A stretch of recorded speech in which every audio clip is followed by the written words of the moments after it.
KKR অনুশীলনে রাসেল ডিককের তাণ্ডব, চিন্তা বিদেশি পেসারকে নিয়ে। শনিবার কেকেআরের অনুশীলন ম্যাচে স্বস্তি আর অস্বস্তি দুটোই থেকে গেল ম্যানেজমেন্টের জন্য।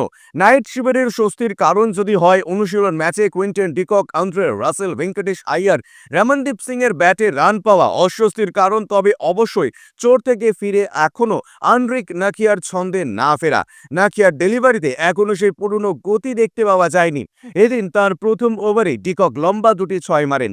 কেকেআর ম্যানেজমেন্ট মনে করছে হাতে এখনও কয়েকটা দিন রয়েছে, তাই প্রথম ম্যাচের আগে ঠিকই ছন্দে ফিরবেন এই পেসার।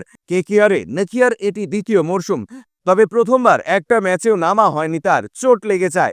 দলের সোশ্যাল মিডিয়ায় বলেন, অনুশীলনেই যেভাবে সমর্থকেরা আসছে বোঝাই যাচ্ছে ম্যাচে কত মানুষ আসবেন। দারুণ পরিবেশ। প্রথম ম্যাচে নামার আগে আমাদের ভালো প্রস্তুতি দরকার, আশা করছি সেটা ভালোই হবে।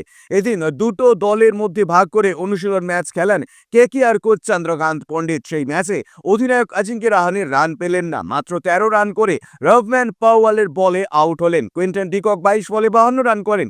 অনুশীলন ম্যাচে তাণ্ডব শুরু করে দেন আন্দ্রে রাসেল, মাত্র 22 বলে হাফ সেঞ্চুরি করেন তিনি। বিশাল বিশাল ছয় মারেন তিনি। ভেঙ্কটেশ আইয়ার করেন 29 বলে 69, 33 বলে 57 রান করেছেন রিঙ্কু সিং। ব্যুরো রিপোর্ট, ইউজে নিউজ।